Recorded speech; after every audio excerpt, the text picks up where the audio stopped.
Good morning. It's July 20th. We're reading through the Bible in a year, and we're in the Psalms. We've got some great Psalms here in 31, 32, and 33. 31 is a great psalm regarding our courage and our strength, which, by the way, should always be the characteristic of God's people, even in the midst of persecution, even martyrdom. I mean, the worst of persecution, the attacks, the frustrations we might encounter from a world that gives us trouble, we should be characterized by boldness and courage.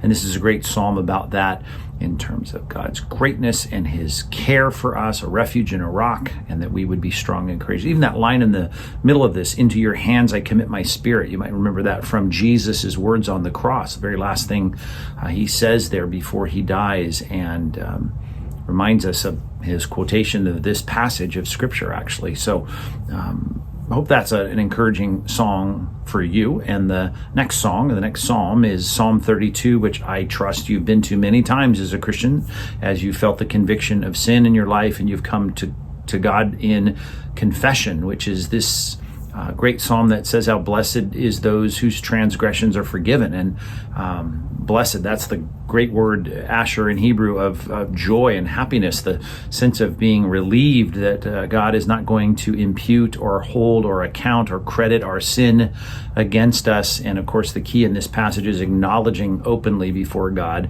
the New Testament word to speak the same as God, confession, to be able to agree with God that what we've done is wrong. And we are so good at adding stipulations and caveats to that, explanations, rationalizations, but we need to come to God with a clear confession that he is right and that we have been wrong, and how good it is to have that prayer go out while he may be found, as it says in that great song, and to say that we are completely forgiven. It's a good thing. And of course, we know from the New Testament perspective, we have Christ as the payment for our sin, and we know how God transacted our forgiveness in the New Testament, not by the blood of bulls and goats, as it says in the book of Hebrews.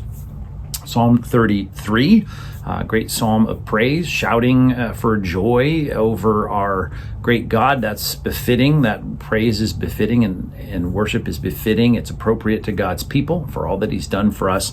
And he talks then, the psalmist, about the great power of God, the sovereignty of God, and plenty, I hope, in your life to be thankful for the good things that God has done and the good things you uncover about God's greatness. Our New Testament reading is in Acts 21, the second half. Very interesting opening segment, this paragraph here about Paul. It seems almost like a shift in his response to some things he said earlier regarding those who are zealous for the traditions and customs of the law. We know in Corinthians he says trying to be all things to all men, that he might by all means win some. He says, as to those under the law, as under the law, yet, I'm not under the law. I'm free from the law in the sense that I don't have the obligation of any of those ceremonial restrictions. And yet Paul, we saw even with the circumcision of Timothy, is willing to take roadblocks, unnecessary hurdles out of the way. So anyway, this vow that has to be paid for, and probably the Nazirite vow, and it's an interesting concession that Paul makes in this passage, and commentators often debate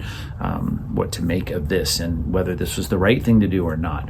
Nevertheless, he ends up in prison. We know that is what was predicted for him. He knew it was coming, and he's going to start his incarceration for 5 years. It's going to carry on, and we get to the end of this chapter, which is an interesting, difficult in some ways chapter break, because it comes right in as he's ramping up to give his defense. And then tomorrow, Lord willing, we'll be in Acts 22 to continue our analyzation, our reading of what Paul says in his own defense. All right, real quickly, our community imperative in Romans chapter 16, I won't take time to read all that goes on after verse 5, but it gets very specific. He starts with a general statement, greet also those who are in our house, speaking of the church that's meeting there, that he had just referenced earlier. And then he starts getting very specific. Greet this person, and here's why. And greet this person because this is what they've done. And greet this person because they went through this with me. And greet this person because they're well known. And greet this person. And all these very specific details. And I just put it this way. We learn a lot about Paul being very concerned about specificity and details. And people love that, right? When we take an interest in the details of their lives and we respond appropriately, in this case, commending them for those details, but I put it this way: be specific and detailed in your care for each other. Be specific and detailed in your care for each other. Now, of course, we ought to do that in our prayer lives, but we ought to do that just because we care about people. We care about God's people, and we want to know about the details and issues of their lives. I know we can't do that with everyone, but within your circles, especially that first concentric circle, I hope, in your small groups, the people that you consider your closest Christian friends, take an interest in those details, and be sure you're praying for those details, and that you're willing to care for each other with the specificity and the detail that Paul is putting on display here. Be specific and detailed in your care for each other. We'll be back tomorrow as we continue our reading through the Bible.